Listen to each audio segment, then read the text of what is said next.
નમસ્કાર વિદ્યાર્થી મિત્રો, આજ રોજ પોલીસ કોન્સ્ટેબલનું ફાઇનલ મેરિટ બહાર પડ્યું છે.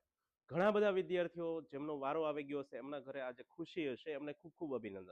સાથે ઘણા બધા મિત્રો જે છે જેમણે ડોક્યુમેન્ટ વેરિફિકેશન કરાવ્યું છે પરંતુ 2-5 માર્ક માટે રહી ગયા છે, તેઓ ખૂબ ચિંતામાં હશે, માનસિક રીતે તણાવમાં હશે. તો મિત્રો, આ એક સામાન્ય પરિણામ છે, જિંદગીની હાર નથી.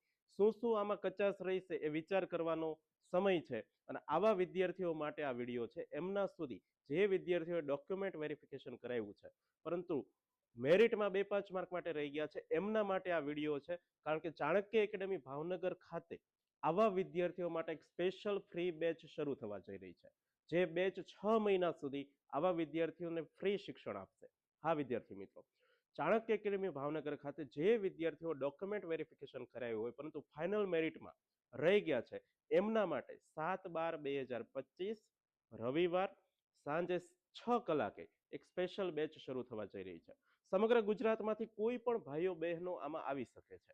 ચાણક્ય એકેડેમી ભાવનગર એટલે એક જ સ્થળ ઉપર ક્લાસીસ, લાઇબ્રેરી અને હોસ્ટેલ, 24 કલાક લાઇબ્રેરી અને ભાઈઓ બહેનો માટે અલગ હોસ્ટેલ ધરાવતું એક ગુજરાતનું શ્રેષ્ઠ કેમ્પસ છે. મિત્રો, અહીંયા એડમિશન લેનાર વિદ્યાર્થીઓ જે છે એમને આ 6 મહિના સુધી જિલ્લાની શ્રેષ્ઠ ફેકલ્ટીઓ દ્વારા દરરોજ લેક્ચર જે છે એ ફ્રીમાં મળશે, ડેઇલી ટેસ્ટ મળશે, વીકલી ટેસ્ટ મળશે, તમામ વિષયોના મટીરિયલ્સ મળશે. આ ઉપરાંત ખૂબ મહત્વની લાઈવ બેચ અને રેકોર્ડેડ બેચ પણ ફ્રીમાં મળશે. આ સંપૂર્ણ બેચ એમના માટે ઓનલાઈન અને ઓફલાઈન સંપૂર્ણ ફ્રી રહેશે.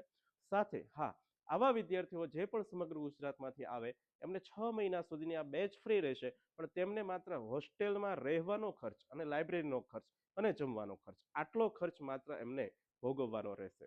તો લિમિટેડ સીટ છે. વધારે માહિતી માટે આપ આ કેમ્પસ જોઈ શકો છો, ચાણક્ય એકેડેમી મિત્રો. અહીંયા એક જ સ્થળ ઉપર આ 24 કલાક લાઇબ્રેરીની સુવિધા, ઉપર આખું ક્લાસીસની સુવિધા અને ઉપર ભાઈઓને રહેવા માટે હોસ્ટેલની સુવિધા છે. લિમિટેડ સીટ છે. આપના નજીકના અન્ય વિદ્યાર્થીઓ સુધી પણ આપ આ વિડીયો પહોંચાડી શકો છો. વધારે વિગત માટે મિત્રો આપ નીચે આપેલ કોન્ટેક્ટ નંબર ઉપર કોલ કરી શકો છો.